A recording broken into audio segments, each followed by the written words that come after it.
anybody wants to talk about why you guys haven't played Among Us with me, I think we're done on this on this topic. If you just want to talk about why you haven't gotten G-Force so that you can actually play some I stuff. told you I don't want That wasn't it. I just explained it to you earlier about freeing up space on my computer. So yeah, but you didn't explain that months ago when.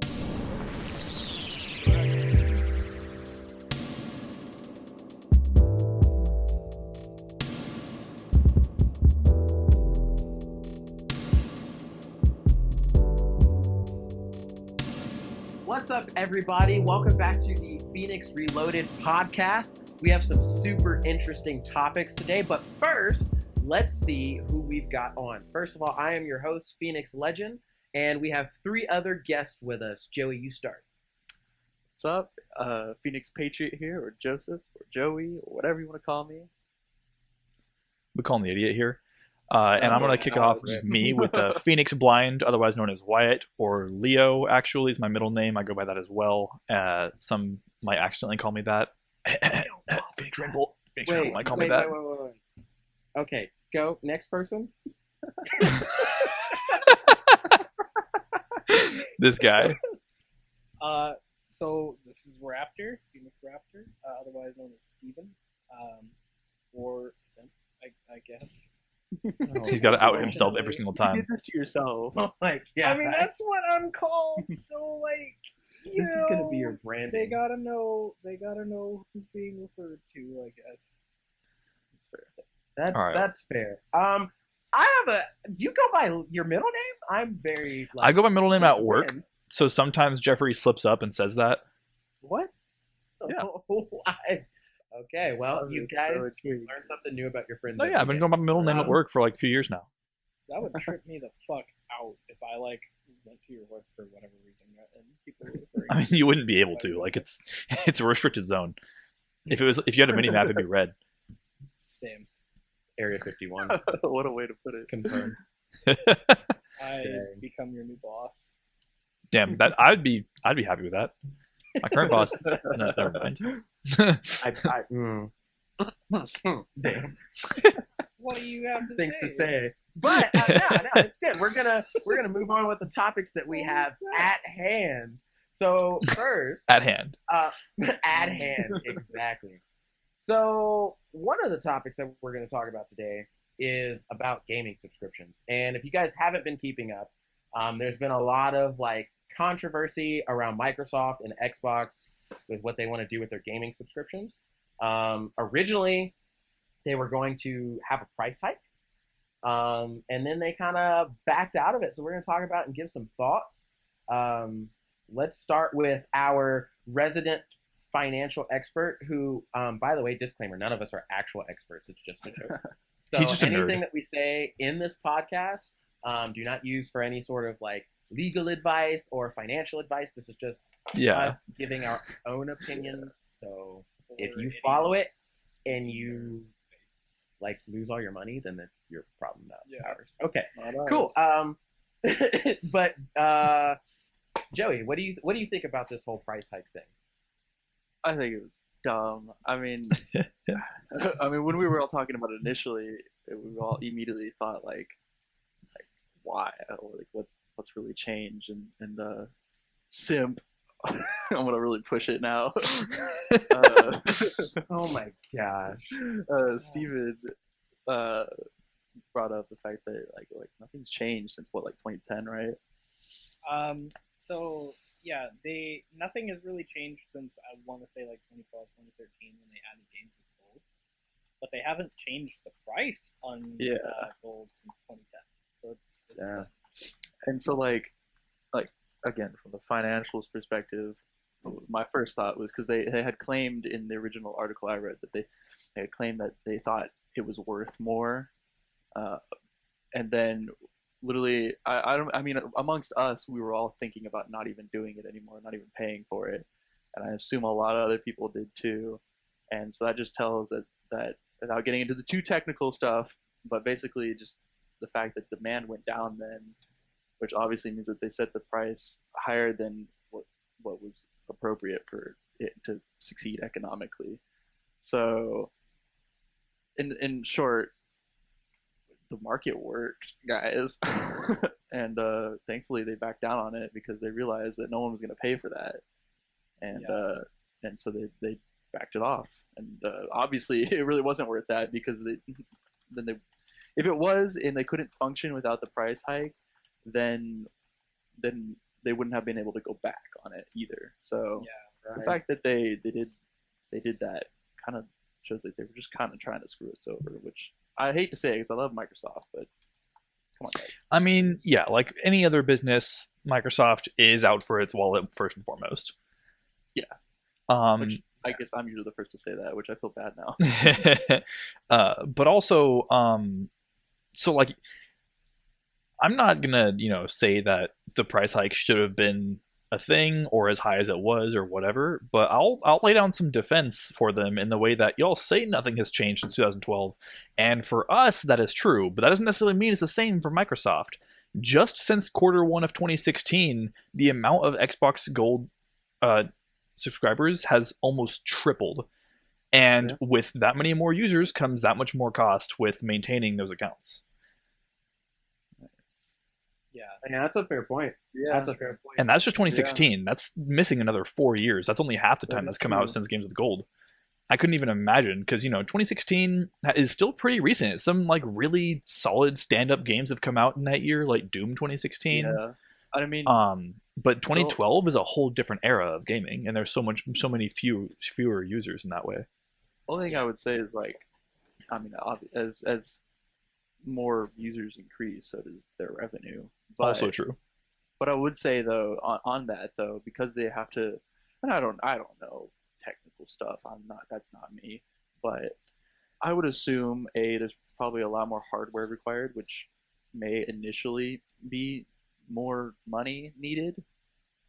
And also, I don't know if maybe because of the pandemic, like a lot of the hardware or anything, or employees for that matter of that fact, like maybe that is driving it up.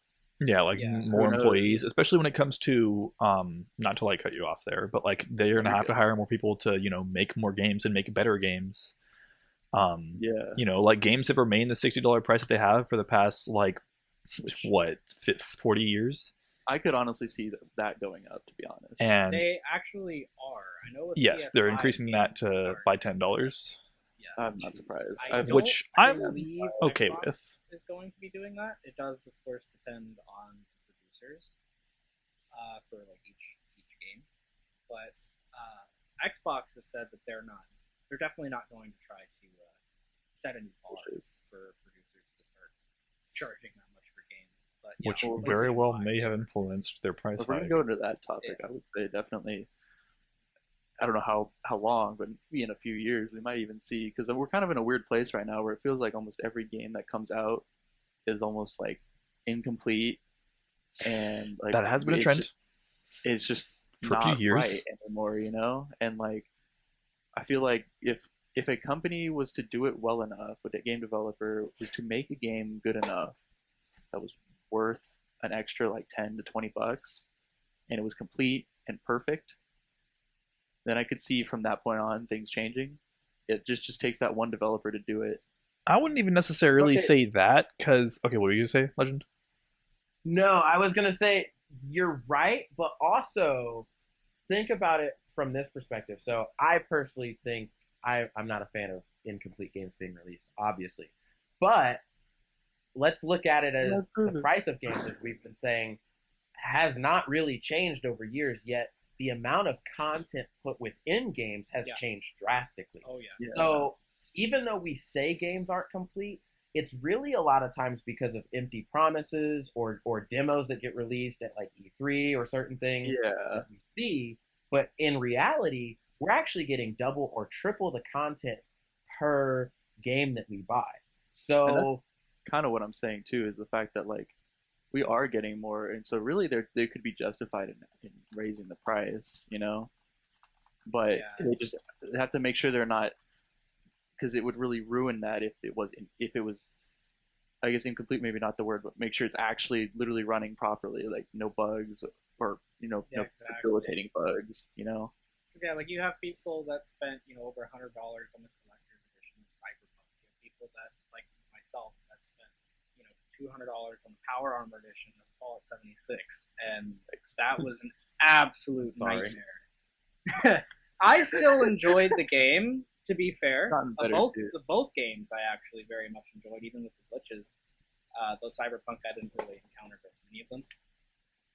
But yeah, like if you're gonna charge $70+ for the base version of the game, then yeah, it's not going to be unplayable.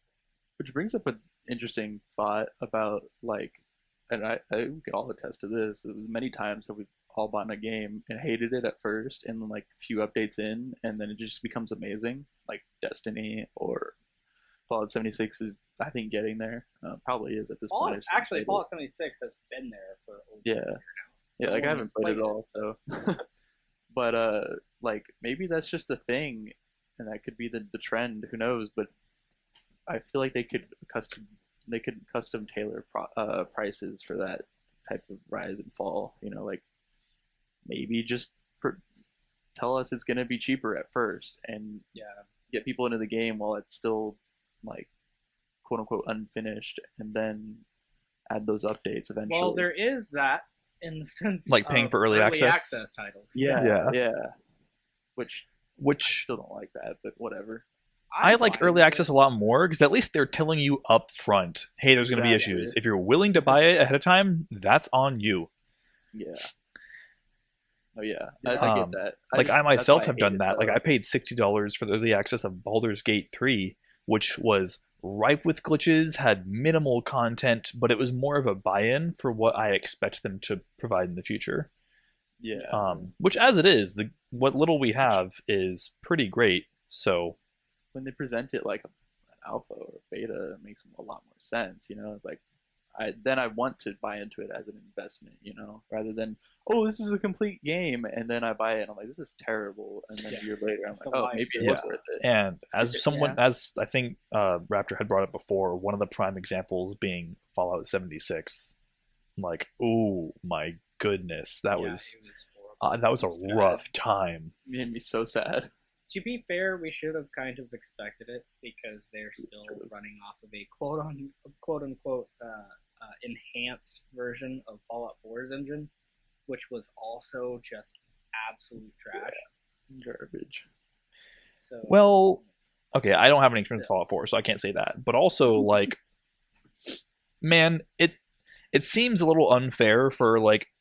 I didn't pay for the game. I just got the chance to play it. But for any of us who paid money for the game, to have the fault put on us to be like, yeah, we should have expected it because you're using an aged engine. Yeah. Oh yeah. Like, that's a little. Yeah.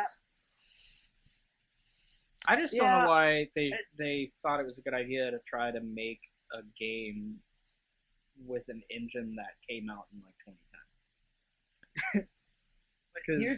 But this is the thing that's happening with game developers though, or publishing companies as well, is I feel like in order to make the most amount of money, they're putting in less effort. And I know there's a lot that goes behind the scenes, a lot of business practices. At least less monetary.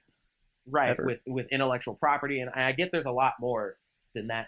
The consumer understands, but from our perspective, like you look at, like you're saying, Fallout and using a revamped version of an engine, or you look at like everything that's going on with Call of Duty, that they have no anti-cheat for any of their games now. Like it's ridiculous. You've got these thousands of dollars being played for these Warzone tournaments, and yet there's no anti-cheat. But Counter-Strike has an anti-cheat, so like why can't you just either develop one or pay a company that develops anti-cheats? But, I think it's because these companies are actually making more money by either putting less restrictions on their game or not having to develop a whole new engine, because that takes more resources, more time, money. And so it's just, I don't know. Definitely putting it from the money perspective, like you're opening up your game to a whole different market than of people who just want to do that, Right. Now they want to buy it because they can, Well, with Activision, take this as you will. Like, they don't have anti-cheat, but they will sue these hosting websites that host mods and stuff. They will sue those companies for violating Activision terms. So it's like, instead of paying money to implement an anti-cheat, they're just getting money off of suing hosting companies. Yeah, that's fair. For hosting mods. So it might be more. If that's an actual strategy, but I could see that though. It feasibly could be more profitable about. to just sue people instead of actually providing a service up front. Because I mean, fair point. If it's true, then yeah. Call of Duty is the same as like Apple, it's Microsoft, these other places. They're just, their attitude is, I mean, you're going to buy it anyway. People are still going to buy the latest Call of Duty, even if there's not. So like, it's probably just a calculated decision. Sports games. That's true. Not to mention that another theory that I heard was, what if they're actually making money not by suing these companies, but what if they're partnered with it? Like, they have some sort of like subsidiary company that is partnered with these people that develop all these mods. So in essence, when people are buying mods or subscribe, whatever, Activision's actually getting money. That's definitely a stretch, but I mean, technically speaking, it's possible. It's feasible. It's definitely possible. Especially when you've got a huge company like that. You can get into some shady business practices. And like I said, obviously there's a lot of things we don't understand, but from our perspective, if you're going to have a whole scene that basically supports your game, like a whole community that advertises and pushes your game, I think that there's some things you should do for that community in order to make their gameplay experience better. That's just my opinion. Especially considering, like with the recent like battle passes and like all the COD points and stuff, like they are going to get a lot of money from whales. Like shelling out cash like it's nobody's business, because there's going to be a couple of rich kids where a few $1,000 put to COD doesn't mean anything to them. Yeah. Now, here's an interesting thought. We started out talking about subscriptions and we got into games, right? Yeah. Which was not necessarily the pathing that we were going to try and take for this podcast, but I'm interested to see. Technically, battle passes could be counted, but anyway. Well, very true. Very true. Kind of getting into that. Especially considering how common they are. What if games were only subscription-based? I would play much less games. Really? I don't know. Because think about, I feel like I'd play more games. And you brought it up, Blind, or Leo. It's not happening. Not today. You copped it up a little bit with the sports games. I have long argued for EA to freaking, at least for FIFA, because I like FIFA, to make it a subscription. Because I'm tired absolutely fair, actually, of every year it coming out, and I'm like, I gotta buy another one. And then like, for a business perspective, I just don't buy some of them because I'm like, to me, I think they're all the same, except unless you like do it in 5-year increments. But like, yeah, I would probably pay for the subscription, which end up being more money for me to shell out, but less worry for me, and that's worth the extra money in my opinion. So as a quick note on that, is FIFA on EA Play? I don't know. It takes a couple FIFA games to come out afterwards for them to come out on EA. Yeah, I think they're releasing them quicker. Like, I actually think FIFA 20 is now on EA Play. Okay. I think, but I'm not sure. But I just heard that like sports games now are shutting down servers for games that are like 2 or 3 years prior. So like, my brother was trying to play like 2K18 or something, or 2K. Very popular one too. So, and they just shut the server down. It's not too surprising, but that is pretty crazy. So, Joey, with your note on like, sports games having subscription, how is that different than like a normal live service? Because you said before you don't like live services. It depends. It can be different. I get where Patriot's coming from with that. Assuming it's like the way that they release their games, if they were just to like, you know how like they did with Destiny, they just kind of deleted some things and then just added some things. Yeah, like literally with Trial or Curse of Osiris, I believe is what the first expansion is called. So they just removed raids. With Destiny, I didn't like that because I felt like I was losing content that for me, most of it I didn't experience, to be honest. But with FIFA, most of the content they would be removing would probably just be like mechanical things related to the game and like players' stats and stuff like that. And roster updates, yeah. But a majority of stuff is kind of background info, and you won't even notice it. So the game would just be consistently updating with player stats and updating the game's mechanics, which the game constantly needs mechanic updates. So I don't care. But in the same, I think it depends on what you're doing it with, what content.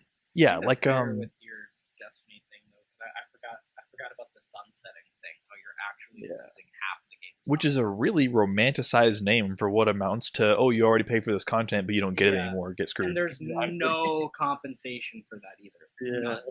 Absolutely zero. I mean, they did give us other stuff in return, but like new stuff that you had to pay for. Yeah. Oh, that's right. Yeah. You had to buy more expansions in order to have any of the game that you paid money for already.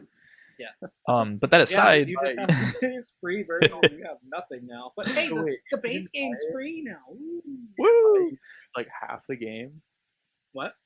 If you don't buy the update, you just lose like half the game. Pretty much. Yeah, because they sunset it no matter what. You don't need to buy the new update for it to get sunsetted. Yeah. Yeah. And yeah. There's also the fact that, like I mentioned a few seconds ago, that the base game is free. You have people like us that paid $100 for the base for that game to get the 1-year pass. That almost made me broke too. And no loyalty rewards. Yeah, no loyalty rewards at all. Nothing. And yeah. That did actually, thankfully, like people's experience with Destiny did help keep Fallout 76 from ending up that way, because Bethesda was considering making Fallout 76 free to play. And people were like, fucking no. I paid $200 for this game. We're not doing that. Which is an interesting idea, considering what that essentially amounts to is like this weird, like retroactive gatekeeping of a game. Yeah. And that brings up free-to-play games. Which is, why loyalty rewards would be so important. Like, oh, if you bought the game, or if you bought this edition of the game, or if you bought that edition of the game, you get, like, a bunch of like exclusive stuff that only you get, or like skins and items and upgrade materials, or like in-game currency for like months and months and months after. Like, there are ways they could work around that. Yeah. Now I'm interested to see what happens with Destiny actually, though. I am interested as well. Since they parted ways with Activision, it might take a couple of years for them to get their act together, so to speak, but hopefully they do. I mean, yeah, they thought about it often, but like a lot. I mean, the word I meant to say. I haven't thought about it a lot, so this is just an emerging theory. Like, what if, like, because of the separation, that's why they sunsetted some of this stuff, because maybe it was under Activision rights.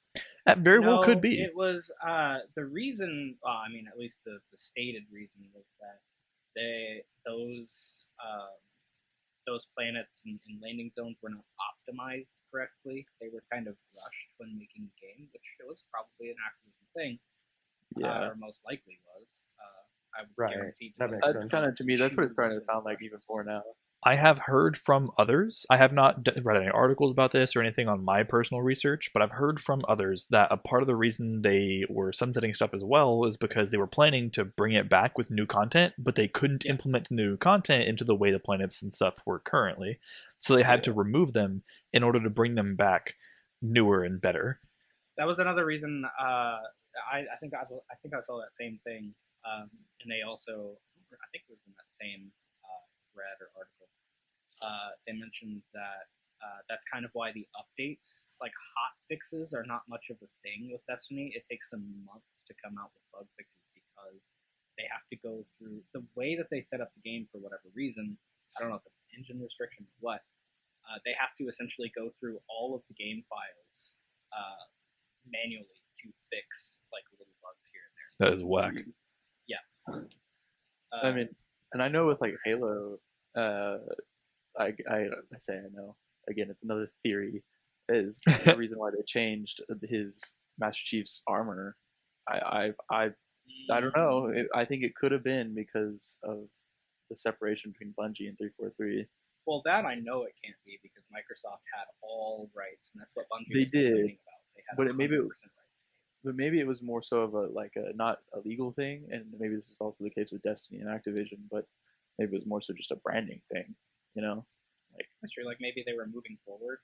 Yeah, moving forward and really getting making Master Chief their own, so to speak. Yeah, exactly. I can see that.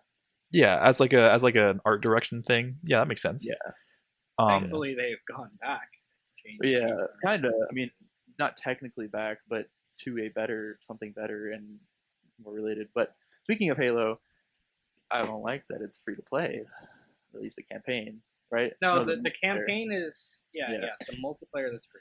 It's kind of like Call of Duty with Warzone. I hate it. I also am not a huge fan. I'm not sure how I feel. That means we're totally gonna have a battle pass system, loot box system. Yeah.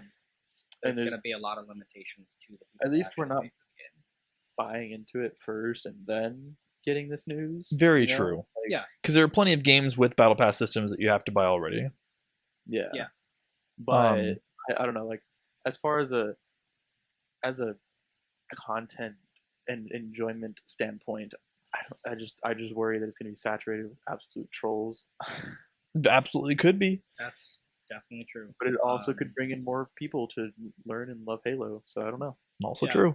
It could very much imbalance the multiplayer because obviously since it's free to play, like Fortnite for instance, you have a lot of very bad players.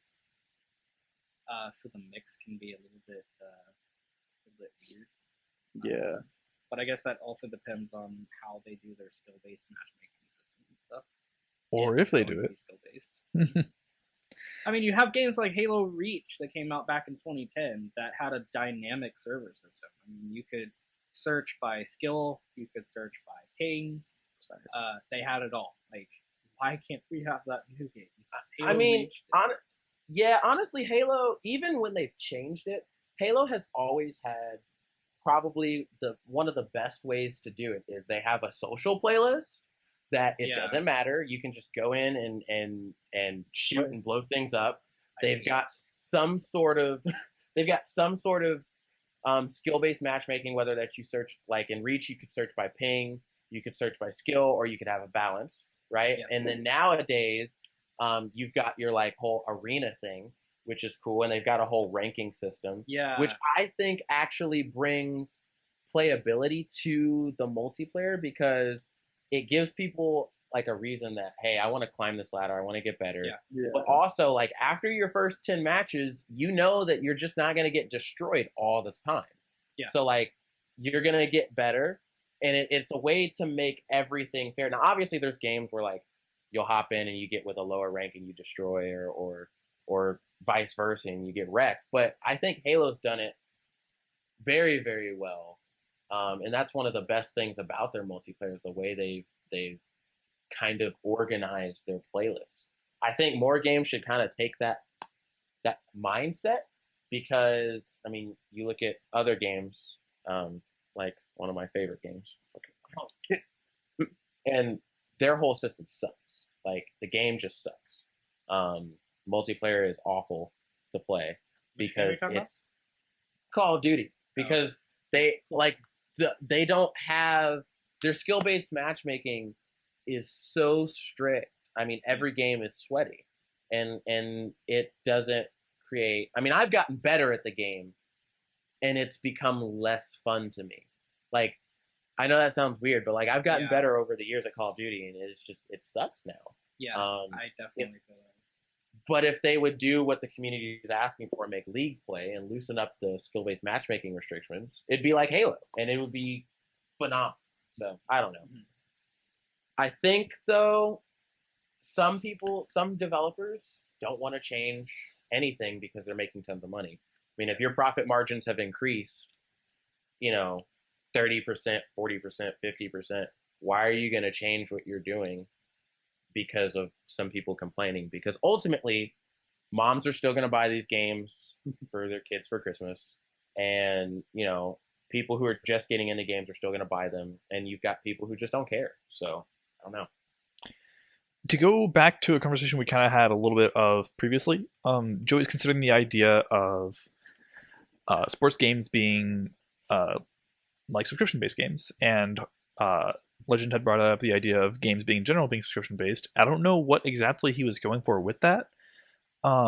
Whenever I think games in general being subscription-based, my first knee-jerk reaction was like individual games being subscription-based, the way a lot of MMOs are. Now, Yes. That was my first thought because, I like MMOs. I don't play a whole lot of them because I don't like subscription-based games in general. But I'll play a free-to-play MMO, or I'll buy the standard edition of Black Desert Online and play that by itself, no subscription involved. And that's how I like to play my games in general. But one could think each, game producer or whatever, plus some kind of conglomerate studio thing, could have subscription-based games in general, like EA Play, Ubisoft Connect, Xbox Games, Game Pass. We could do it in that angle as well. And that, I think I would play more games if that was the case, but I'd play fewer if it was each individual game. Yeah, because as far as subscriptions go, like if you're saying should gaming go to a subscription model, and there's two different ways you can do that. Like I think this is what you were just saying. Yes. But basically, yeah, like you can have it be like Netflix, where you have a plethora of games available because of your subscription, or you can pay a subscription to a specific game and get its content continually. Yeah, if it was each specific game, I definitely would play less games, or fewer games, I suppose. Yeah. I'd probably play less in general too, simply because a big part of my self-justification for purchasing games and playing them and such is I, generally speaking, want to get more hours out of the game than dollars I paid to buy it. So, if I buy Devil May Cry for $60 and I have 90 hours in it currently, it's well worth it, especially considering the fact that I know I'm going to keep going back to it. Whereas if I pay, $3 a month for a game and then I own it and it's just sitting in my library for 3 years, then I paid a lot of money to do nothing. That's fair, but I probably should have clarified this when I said this. But I'm actually thinking of it not being under contract.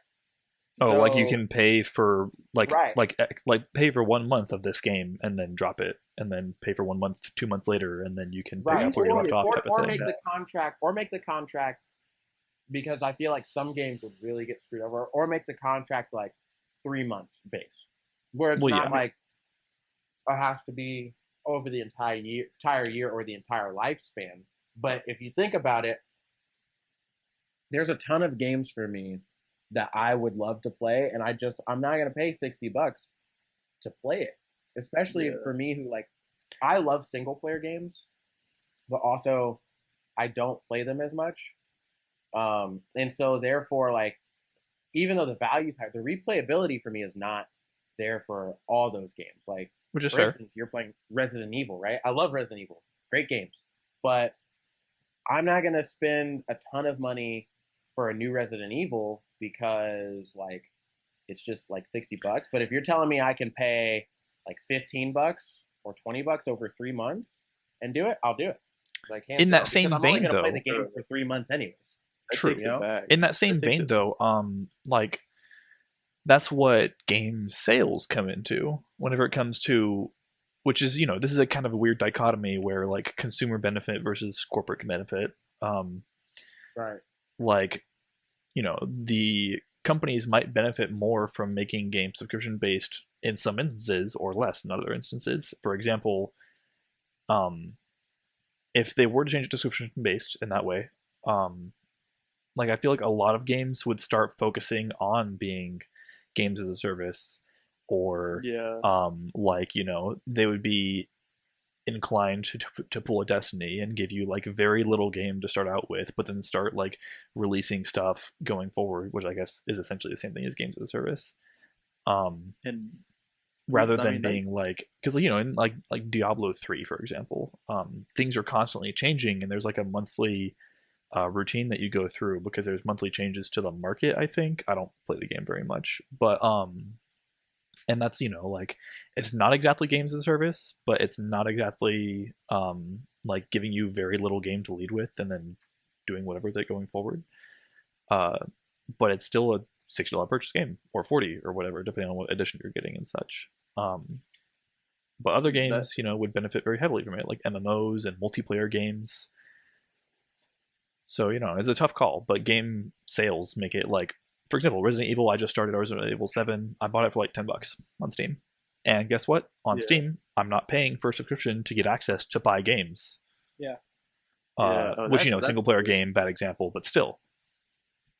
I could buy Hunt Showdown on Steam for like $20, $25, whatever, and never pay another dime for it or the ability to play it with other people or anything aside from, actual just internet fees, which I'm already going to be paying on top of my Xbox Gold or PS Plus or Nintendo Connect or whatever. That's a fair point. This idea of paying for a game for like a few months or just paying for what you would use it for, essentially, like, it's funny because kind of gone full circle. That used to be a thing in good old Blockbuster days. I remember my brother would go down to Blockbuster and we'd rent like a game. I think we rented it was the old Attack of the Clones game like 3 times because we just loved the game, and then we realized we should just buy it. But yeah, like, you could just rent games and then bring them back. I think the ability to rent games digitally would be one that should maybe really take off. Yeah, they had something like that. It wasn't digital copies, but they had GameFly back in the day. GameFly actually is still a thing. Fun fact. And is GameFly still a thing? Like, I just haven't seen any advertisement. It doesn't seem like it's popping, but like, that's initially what I was thinking about. I don't see advertisements in general. I don't have cable. I have YouTube Premium. I just don't see advertisements. I used to see GameFly all the time on YouTube. Yeah. Oh yeah. Yeah, but I don't have ads on YouTube anymore. So. Well, that's a topic for another day. Which I could just use ad blocker, but I'll be honest, I'm paying for YouTube Music and the ability to download episodes of Critical Role and watch them later. That I support. As up and coming content creators, like, let people have ads. You know what I'm saying? Yeah. But that actually is a good segue talking about the like gaming, how it's gone digital, and it used to be in-house. And I think, if you're thinking about it, digital gaming is the future. It really is. Absolutely. Which is why the whole GameStop stock thing was extremely shocking, not just because of stocks, but because, it's GameStop. Freaking GameStop. Like, but I think it's important, even before we get into this topic super deeply about what's happened recently, I actually think it's important to note that GameStop stock over like the past 5 years started to drop. And at 2020, it was one of its lowest. But even before some of the things started happening with the current market, it actually started to rise a little bit. Which was like, if you look at like August going into like October, November, like, it was steadily having a climb that wasn't necessarily like, if you look at somebody an amateur like me, I would have not predicted that, given the fact that COVID's a thing, digital gaming is a thing, everything is kind of stacked up against GameStop. But it was improving, and then like you had some crazy stuff going on with GameStop and AMC. GameStop, yeah. GameStop. I was hoping nobody would catch it, but oh well. Hey man, that's a topic for a video. GameStop. GameStop. I like that. But are we, as a group, are we aware of the reason for why that rise was a thing? I'm not, but I will say really quick before you get into that, if you do know, I can share my personal experience. I actually do go to GameStop, not often, but whenever I buy any game for my Switch, I like the cartridges because of 2 reasons. One, holy moly, this console does not have enough storage by default to support downloading games, and I'm not going to buy a storage cartridge or SD card or whatever to increase that storage whenever I could just go buy the cartridge. Two, which is the more important one, I have one of those cases that like has the slots for your cartridges, and I just like looking at my row of cartridges. That's kind of cool. I think that. I like opening my case and being like, which game am I going to play? Even though I know which game I'm going to play, and the answer is Monster Hunter. But I mean, that's actually kind of fair. And like for me, I still go to GameStop sometimes. in the same vein, I really like going to GameStop for gaming merch. I like the like small selection of T-shirts they have, statuettes, sometimes card games, even like Mario themed cards. I'm a huge fan of all the merch that they offer. Yeah, and they had a prop for the Galahorn rocket launcher. Yeah. Dang. Stuff like that. They have like the Pip-Boy. I think stuff like that. It's really cool. Plus, buying a headset there is convenient as well, since there's always one around the corner. That's true. Yeah, that's true. But see, for me, there's stores that already occupy that space. I can go to GameStop. I mean, not GameStop. I mean, I can go to You I can can go go to to GameStop. Best Buy. I can go to Target. These are true. Walmart. I personally, I GameStop can is just go the to closest to where I live. No, yeah. The nearest Best Buy is like half an hour away. It's dramatic. That's rough, buddy. If I was a GameStop like exec and I was trying to make decisions, and I saw this state of things, but my decision had to be not the one that made the stocks rise for a little bit, which we'll get to in a second.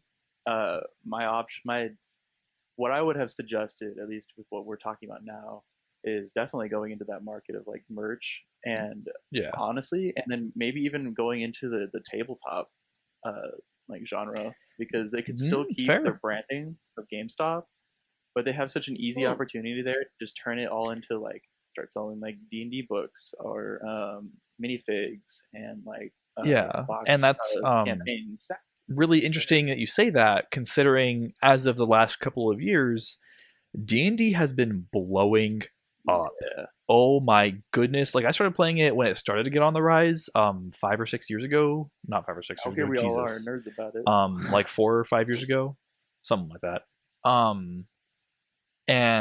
But like with Critical Role becoming the way it is and other online streaming games becoming more and more popular and more like in quantity, I think if GameStop were to try and break into the tabletop gaming market, there are two things that may or may not happen. One, because of its convenience and the fact they have a lot of locations, it could do very well for them.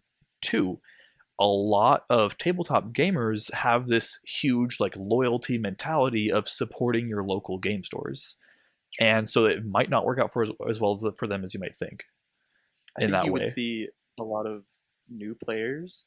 But new players would be absolutely glorious.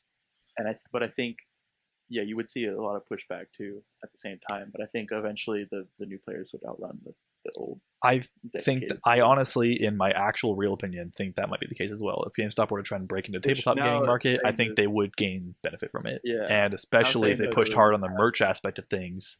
If they became like the hot topic of gaming specifically, that would be interesting. Like I love just going in there just to look around, to see the stuff and they can definitely keep selling. I think like it could be a pillar of the 3 pillars of product would definitely be like number 1 to get people in merch from different games. Number 2, once they're in there to see the D&D stuff, and then number 3, like electronics, like cords, headsets, consoles here and there, even PC parts, which would be really hella cool. PC parts would be cool. I don't think it's going to happen, but it would be cool. Do you think? I mean, I was thinking the same thing. Like they could get into some of those things, but the problem is you have to have enough money and retail space. Yeah. And if you look at GameStop right now, their stores are kind of cramped. Has the retail space to start adding any of these things? I mean, okay, if you knock out every single game box in there, which is completely useless and should be done at this point already. Come on, guys. You knock those down, replace it with some shallow like shirt racks, like that hold like 4 or 5 shirts each, and like, bam, you got like, it would be tight, yeah. But if it did well, they could start branching out and making bigger facilities. Yeah, I think Right. it could be done. Whether it will be, will stand to see. But I do like that idea. your mic kind of cut out there for a second, but I heard I do kind of like that idea, so we're gonna roll with that. No, I do kind of like that idea of doing tabletop stuff because Yeah, they could sell like dice books. there isn't a national chain that sells D&D stuff. Yeah. Like, I mean, you can go to certain stores, but like one that specializes in gaming and tabletop games, there's not really a national in-house store. Yeah, and a I big think brand that would be super helpful for both. right, and I think a lot of the like D&D or tabletop, I don't even want to limit to D&D. A lot of tabletop creators would love to partner with GameStop because that means mass amount of orders across the country are going to come in for their products. So if they get certain investors like, look, we got to deal with GameStop. All we need is manufacturing so we can get distribution and get it to all these stores. Then you've got not only GameStop is going to start making money, but these creators are actually going to start making money, which inevitably means more content for us. Very true. And you've got like stock prices that start to rise, which brings us full circle to the stocks. Well, I was going to really quick butt in with if they were to do like international tabletop stuff, one thing that I didn't even think about whenever we were talking about this originally, or just a few minutes ago, is another thing that's increasing tabletop gamers is Cyberpunk 2077, because Cyberpunk is a video game based on the world for a tabletop game. It was removed from, there's multiple editions of Cyberpunk, but the most recent that actually mattered, the one that most people played and cared about in these days, was Cyberpunk 2020. And that's kind of where they took off and made Cyberpunk 2077. And they partnered with our Talsorian Games to make the most recent edition of Cyberpunk, Cyberpunk Red. And as such, it's bringing a lot of players into tabletop gaming in general. It's making people discover the Cyberpunk tabletop game the same way that people who played the Witcher games discovered the Witcher books. And so with that, you could even make it like this whole thing, especially like more recent games like Baldur's Gate as well, which is based on D&D. It's based on, the Forgotten Realms. And it'd be really interesting to see this like combination of game store and game store, so to speak. Yeah. No, I agree. So yeah. So what was the decision that made the stocks rise to lead with, Joey, since you've brought that a couple times? We're going to have Joey talk. Joey, yeah. He is the big economics nerd. Well, I'll bring up there's two like kind of two opinions taking the show, or two stories taking the show. That one is just that Reddit started it. There was a subreddit that started this crazy rise in stocks and is potentially killing GameStop in a sense. And then you have the other story where there was some sketchy business going on with people that like to manipulate stocks that are. And I have researched that, and I will explain both sides. I think that was the end of that thought. But what I would say, first of all, so yeah, the stocks did rise before the whole Reddit thing happened. Now, according to my knowledge, that post was actually like a year ago, from what I saw. I don't know how true that was, but that was an interesting fact. But the first rising was speculated because of the fact that they changed leadership. And again, I couldn't tell you the name, the dude. I was like literally just trying to look it up because I couldn't remember it or what position he holds now. But one of the higher ups, they did the higher up change up, and essentially the guy that they got is more internet focused. Whatever he did before was internet related. And so a lot of investors were speculating that GameStop could come back as a more internet focused business, which is why I said earlier, like if I was an exec of GameStop and I would have to choose the decision that they didn't make, a decision but not the one that they made. The one that they made was I was speculated to believe that they were going more online, which is another great route because that's where gaming's at, to be honest. So that was what caused it to rise a little bit. Now then the whole Reddit thing happened, and that's what shot it up. And so supposedly, from what I've read, that was all spurred on because certain investors who invest on stocks going down supposedly tried to manipulate the market in a way that would cause the stock to go back down, even though it was going up from the leadership change. Is that the like borrowed stocks thing? Yes, and this is where I start to take a little bit of side, but I'll say this now, I don't take either side of this story because I think they're both dumb. But their side is that they believe that there was just a bunch of cronies in the Wall Street world trying to tank GameStop so that way they could keep making money without doing something uber illegal, which there's really no proof of that, but I wouldn't put it past Wall Street either, is that they were doing stuff to make it tank. And so they decided to send it, quote unquote, to the moon. But that whole thing, to the moon. That whole thing, and then that's the other side of it, is they're trying to quote unquote save GameStop here. But to me, this is just a nail in the coffin. Honestly, it could come back, but it looks bad already. Because once this hype is done, it could just crash entirely and just be done. And now they have to shore up their investment, or they have to shore up their what's the word I'm looking for? Business plan?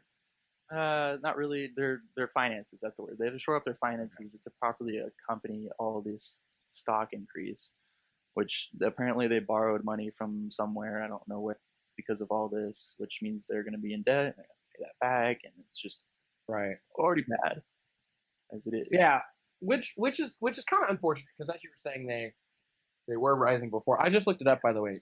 George Sherman is the new CEO as of April 2019.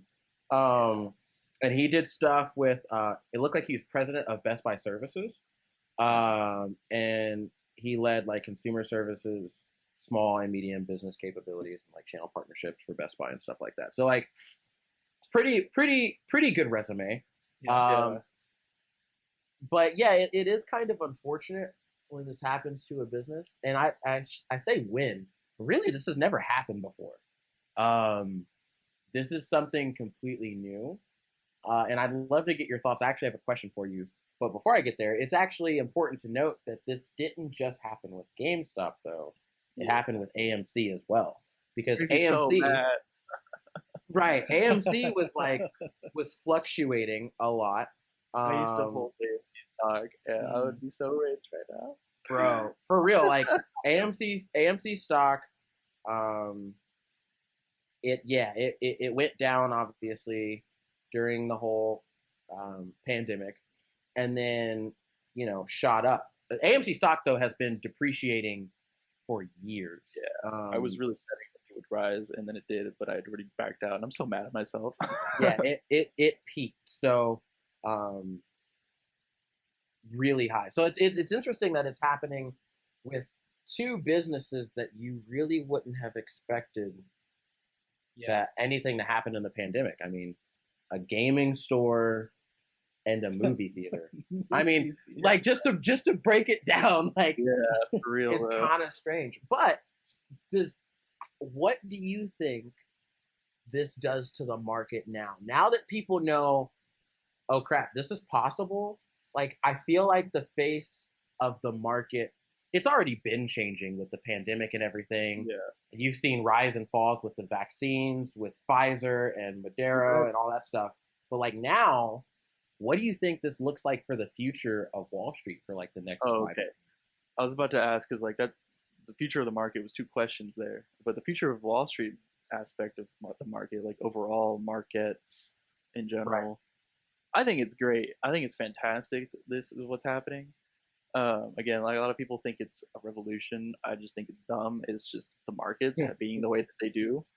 But I think this is great because the whole point of like well, I wouldn't say the whole point. I'm not going to say that because I feel like I'm going to get some hate somewhere. Some other nerd's going to be out there. No, I'll say it, but some other nerd's out there going to prove me wrong. But whatever.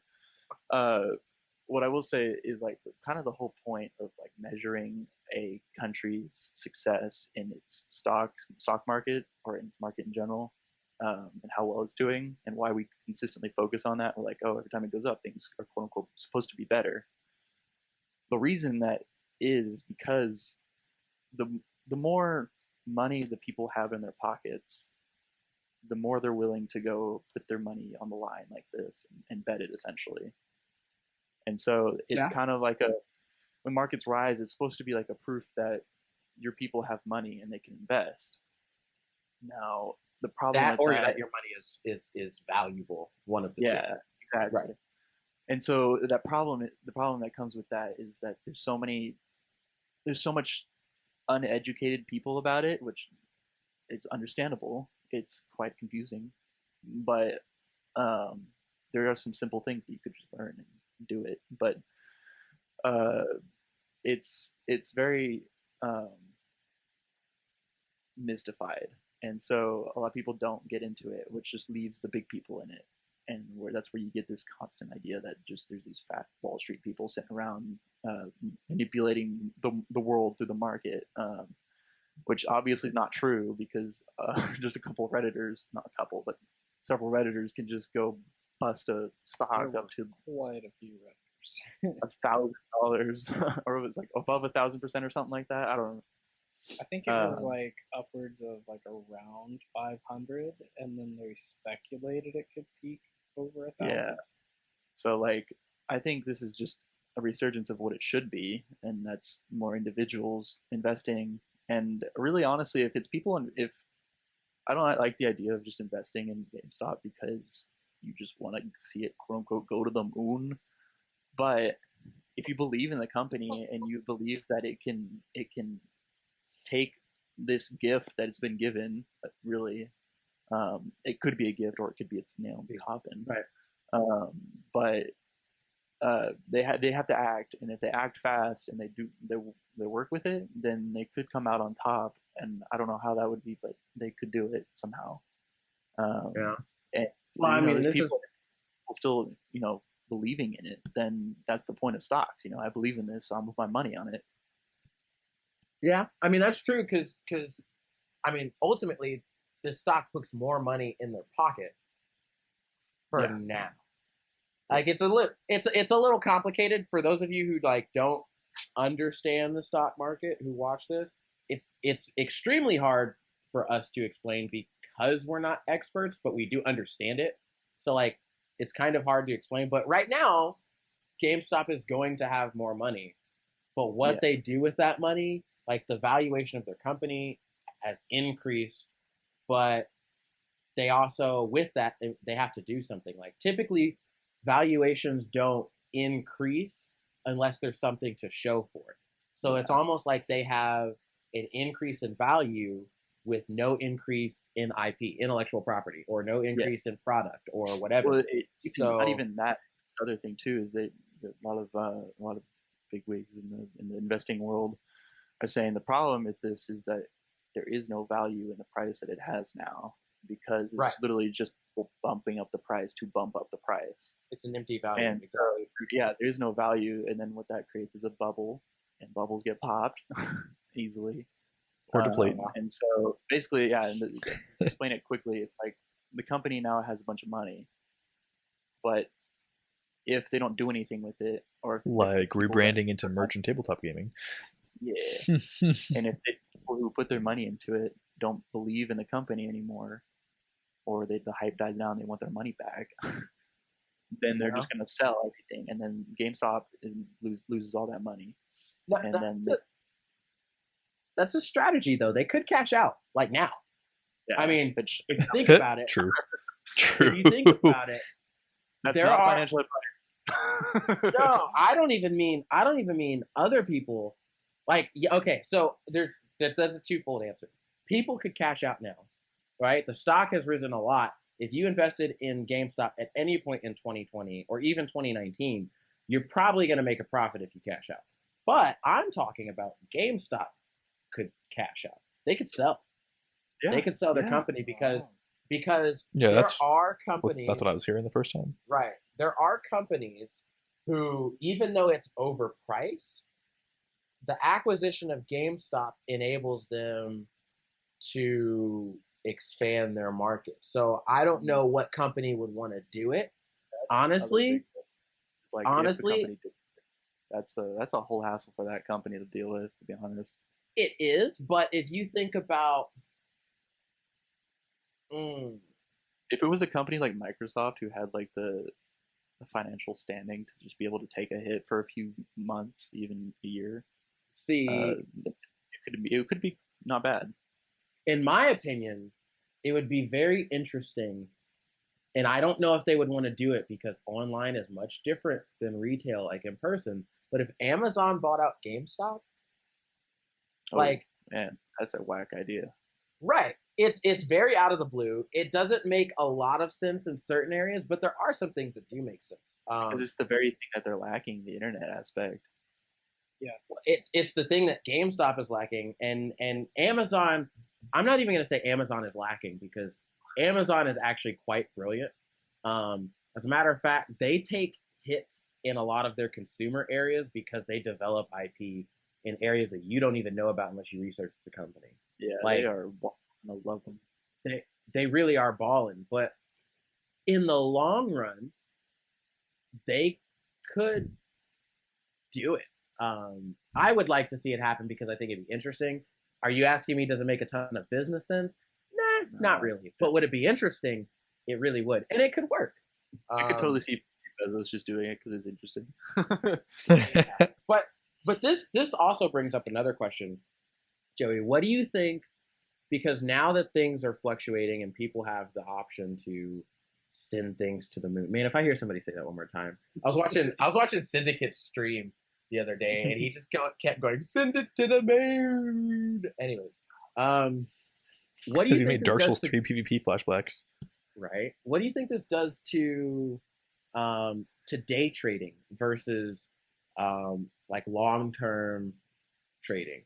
I mean, there are big names already before this who are not pro day trade. Like Warren Buffett is not very big on day trading.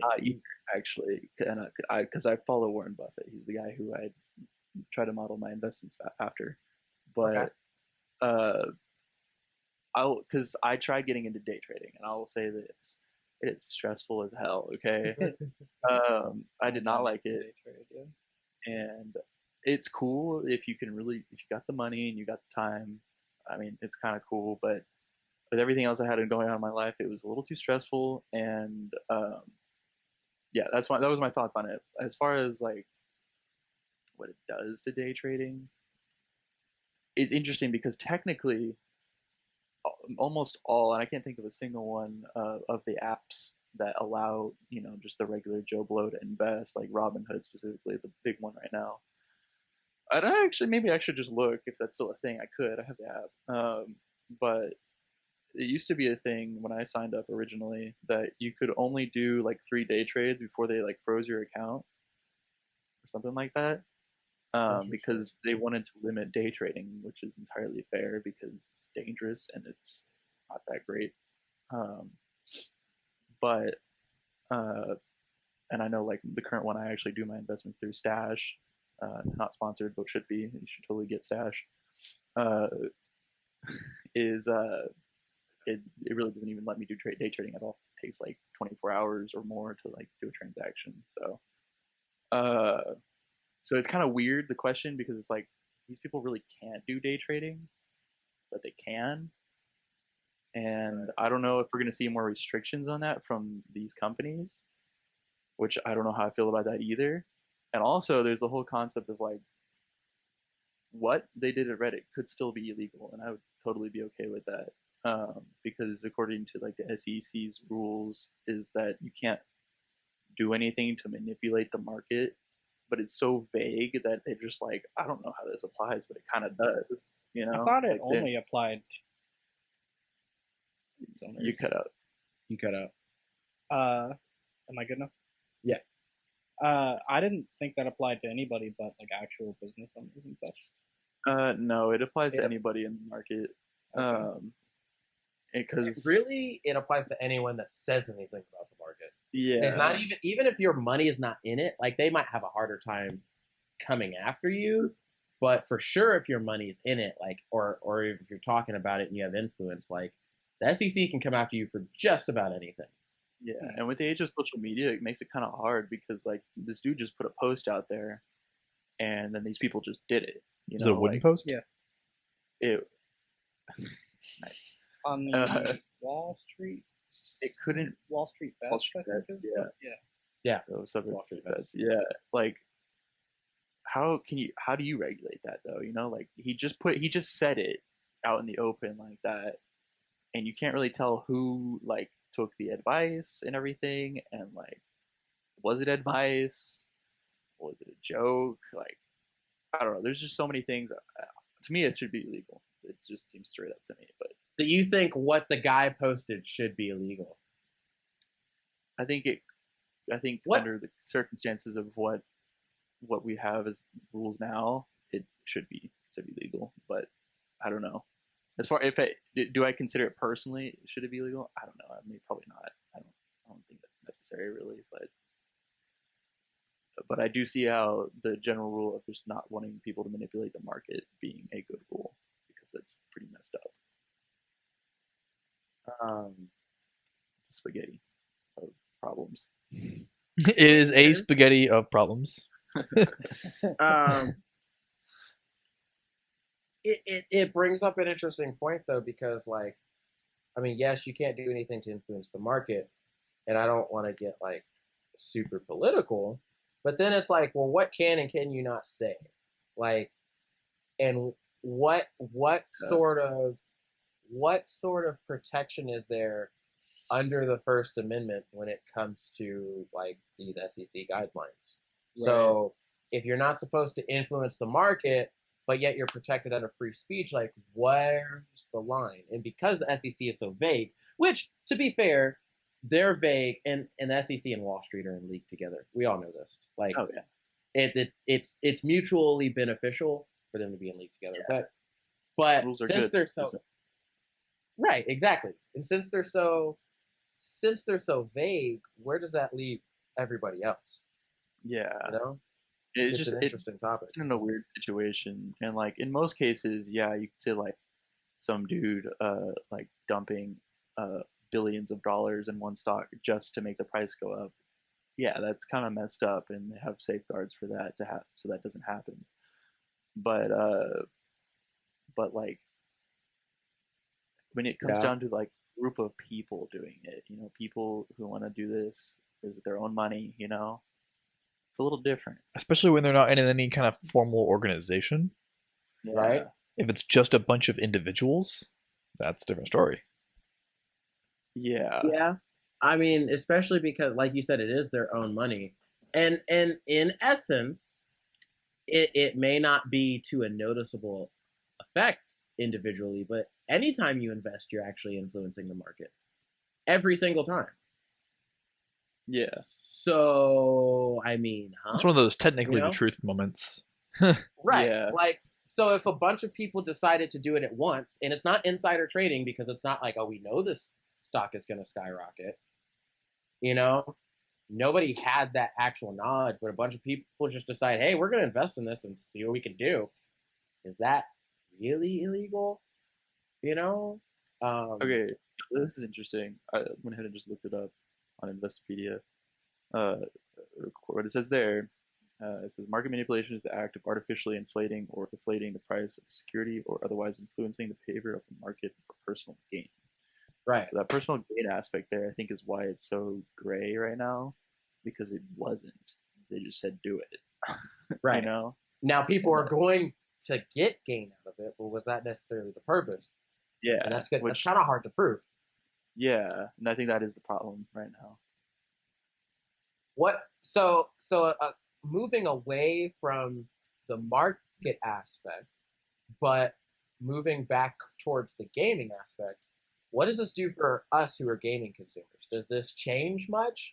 Does this mean that really, you know, GameStop is going to not be a thing? Does that mean GameStop's prices are going to be cheaper or higher than other competitors? Like, what do you think that this means for us? Do you think GameStop's going to rebrand and become a tabletop exclusive? Please, GameStop. I really want that now. I love that you want that, and you're not even the biggest like tabletop person in our group. Like you love it, but like, how dare you? That's not me. That's Simp. I mean, Simp is clearly the biggest tabletop gamer of the group. Yeah.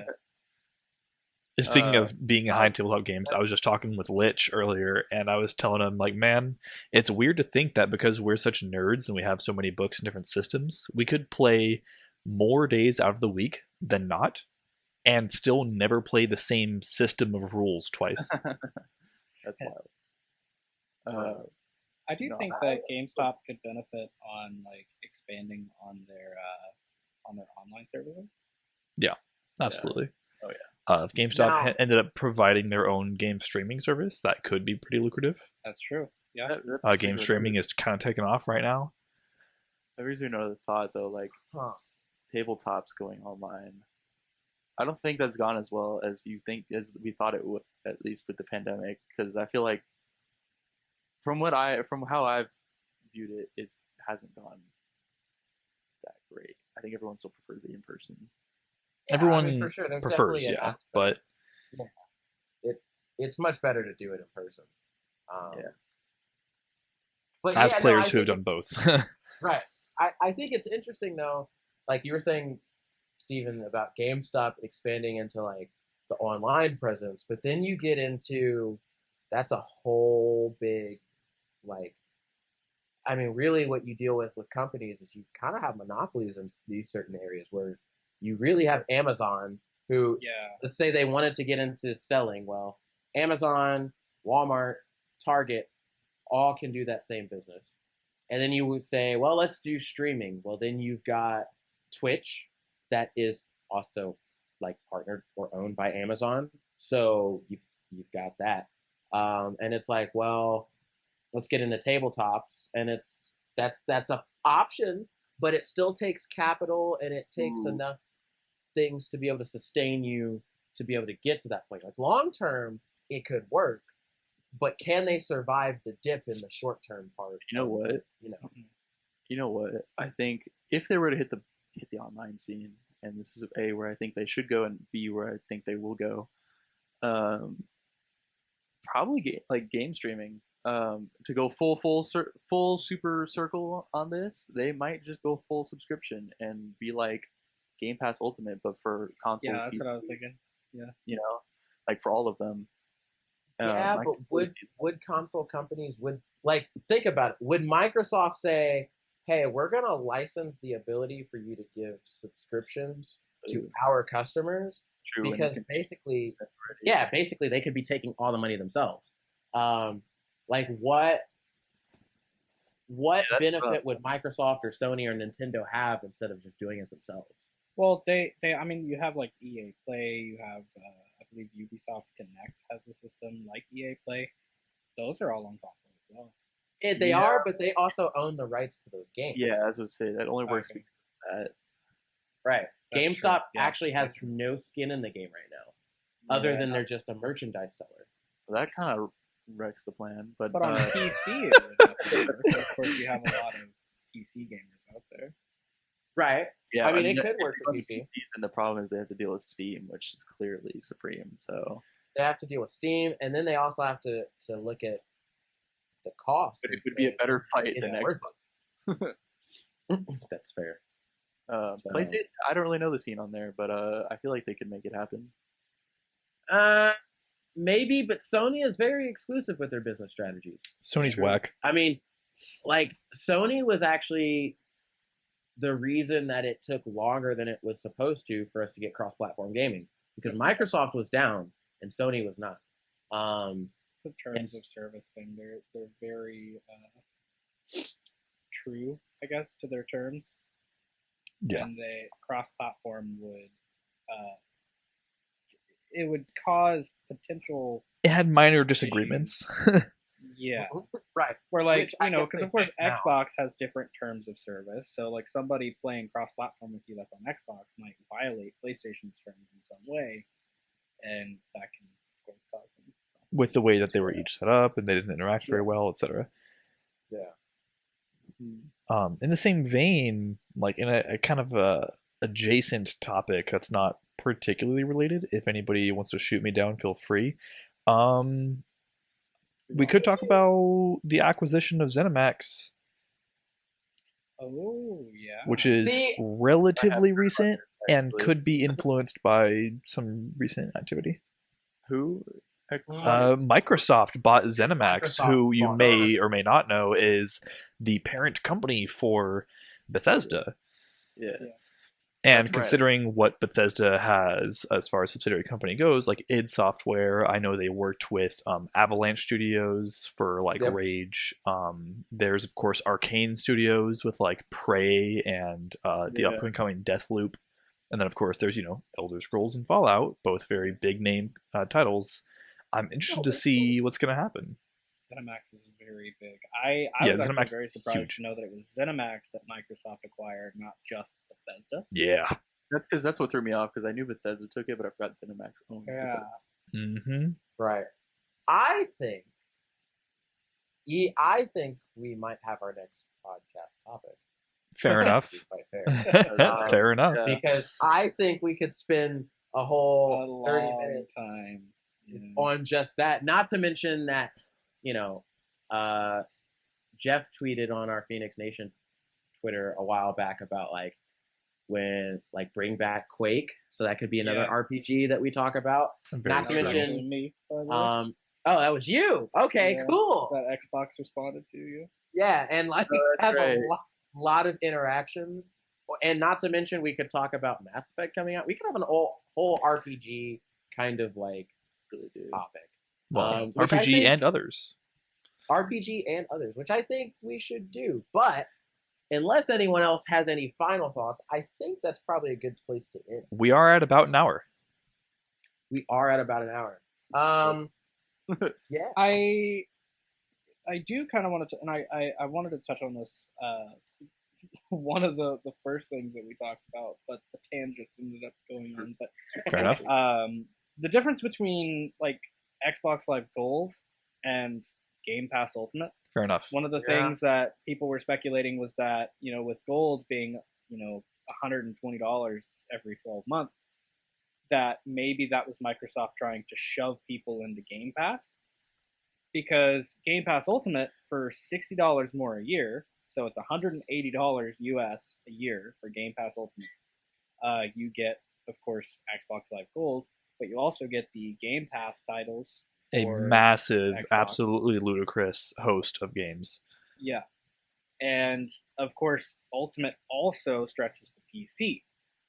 So you have these nice Which- PC titles. Yeah, considering Uh, Xbox well- Play Anywhere and such. Yeah.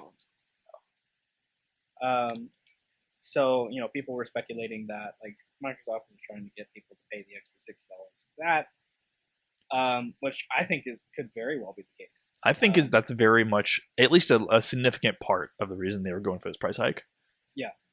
But then it's that kind of also begs the question, what is Game Pass Ultimate itself worth $180 a year? Compared Well, to the that- $60 for Gold. I that actually- has their free games, because Game Pass is all temporary.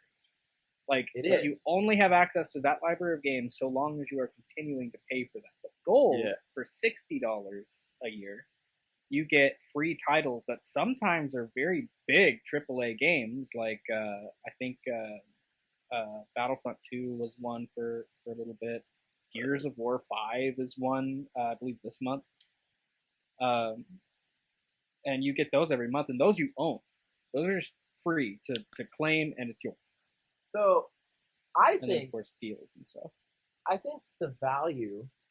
Well, first of all, if you have Ultimate, you have Gold, which means you can still download those Gold games. Very true. Right. Absolutely. But my thing is, I think it really depends on how much you game. So if you think about it, Yeah. if you're spending 5 to 10 hours a week playing video games, probably isn't worth it, to be honest. Because there's no way you can get through that entire library of games. But if you're spending 20 hours a week playing video games, then yeah, that might just be worth it. Or, or if you're want to become a content creator or whatever your case may be, like that totally could be worth it. The $180. That's true. Content creators, and then on top of like the 20 hours a week, specifically gaming a lot of hours through multiple titles, not just you're playing Skyrim for a week straight. Right. But yeah, like if you're really branching out, and also like families, like if your whole family is gaming and you have a console, an Xbox console in the living room, then very true as well. Great. And then, of course, if you have Ultimate, then the older people in your household that might have PCs, of course, have access to that library on the PCs as well. On the time thing too, like I was gonna say, like, is it worth pushing? Because like the question was like whether like it was worth to push people to Ultimate, and honestly, my answer is yes, with a caveat.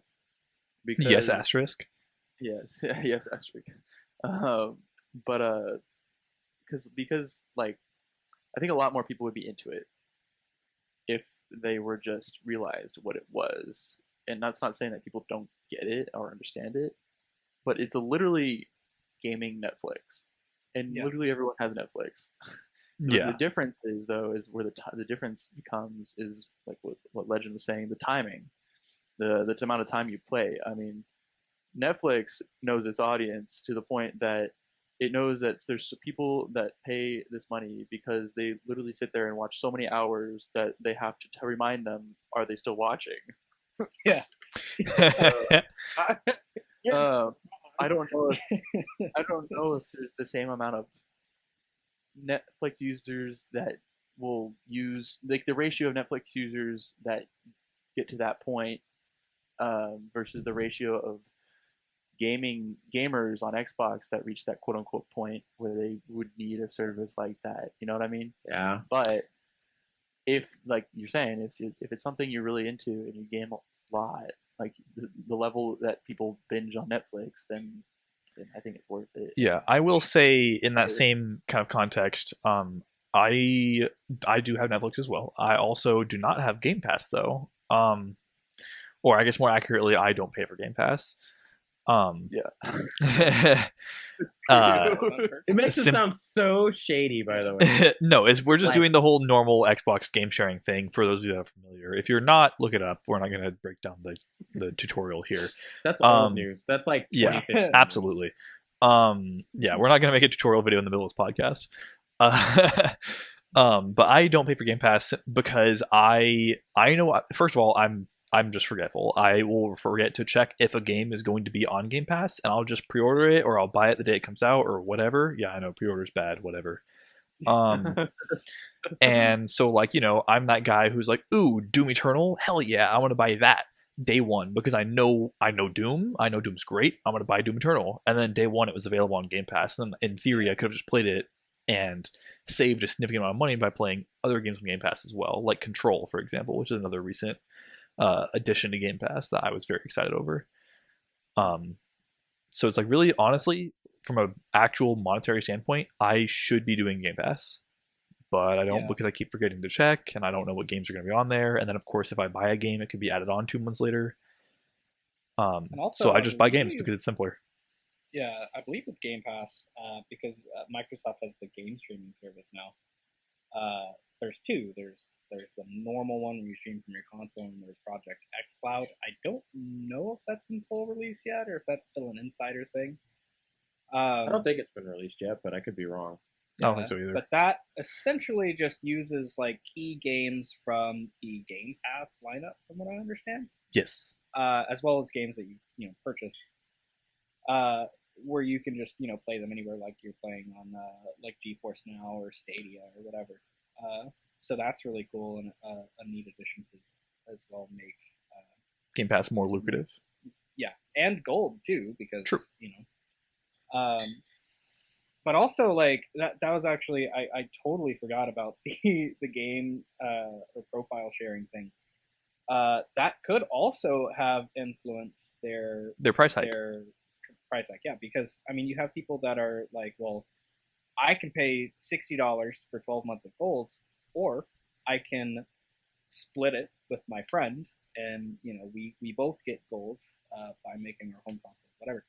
And maybe that's just because they're like, well, now you're still paying $60. You both still gold. Yeah, now you're paying what you normally would. Right. Because essentially that is one thing that I suppose whenever you say there's not been any changes since 2012, that is one significant change. Yeah. Yep. Is the whole Xbox One profile sharing thing. Yeah. Yeah. Which then it is technically still a benefit over gaming on the 360, because of course, like with profile sharing, you also have game sharing. Exactly. So like, oh, I can buy COD, and then Steven can play it too. Exactly, and it's stuff like that. It's great. I guess that could be what it was. Yeah, I did bring that up before as well, but they didn't. A big part that I've been reading articles of and such of why people were kind of lashing out as much as they did is because there was no preface to this. They were just like, "Yep, it's happening." There was no hey, with these things keeping in mind, we're gonna make this decision. It was just, "Yep, it's happening, done." Yeah, and they could have been, "Hey, we're adding this to it, and now you can subscribe for this price because it's being updated." Yeah. Anything would have been better than what they did. Also, this was like, I'm sorry, Microsoft is really bad with marketing, because why did they choose now to do this with the Xbox Series X and S consoles coming out? This probably caused a lot of people to not want to buy it anymore and just go with the PlayStation. So you have there are those of us that are going for both. With the Connect issue, and then now the Series topic issue that I totally think we should do for another podcast. All right, well, we'll cover that later. But definitely like a topic of since Xbox and PC are being this weird bridge between each other now, will we see Xboxes?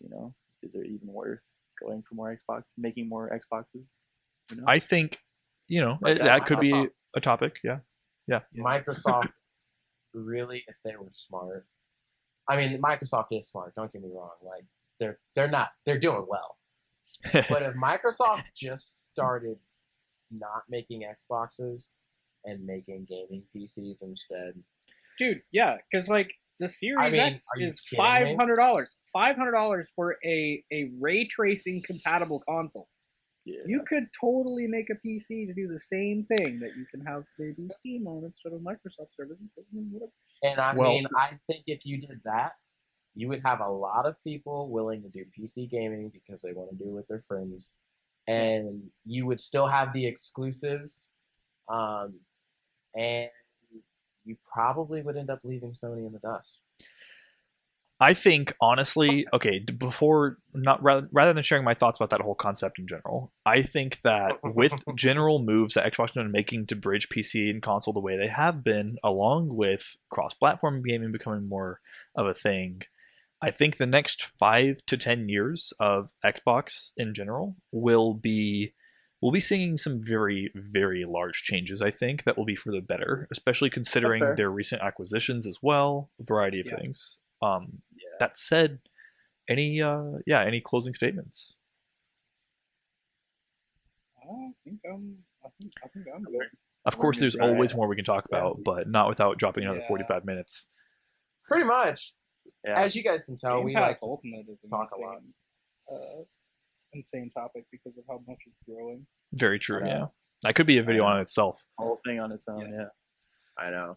Well, I think that unless anybody wants to talk about why you guys haven't played Among Us with me, I think we're done on this topic. You just want to talk about why you haven't gotten GeForce so that you can actually play some I told you I don't know. That wasn't it. I just explained this to you earlier about freeing up space on my computer, so yeah, but you didn't explain that months ago when me and Joey were trying to get you to. So as always, remember to love yourselves, love each other, love us. I know. Anyways, especially us. Make sure you guys check out all the links below because we're going to put all our socials down there and everything. Please check us out, like, comment, and subscribe. And Discord server. Discord server. Woo! Discord server. But we hope you all have a. We don't talk a lot. I just want to pull some people in Discord real quick. We don't talk. Don't let it discourage you that nobody's talking on Discord right now, because if you say a damn thing, you will be flooded. There's probably going to be a few of us. if there's an probably you'll be flooded. that's a guarantee. Yeah, because I'm on Discord a lot, so obviously, like, I'm going to be able to reply. And... No. You're in real life a lot. You live in Discord. Yeah, true. That's true. What is the Matrix?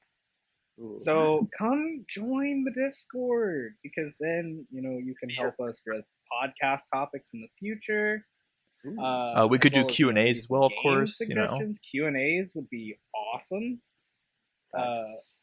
Yeah. So just join the Discord, guys. Come on. Join the Discord. But anyway, I'm good. I plugged that. Yeah. All right, so as always, well, we're gonna head out. We hope you all enjoy this, and we'll see you later. watch out for some more episodes of PHNX Reloaded, as always.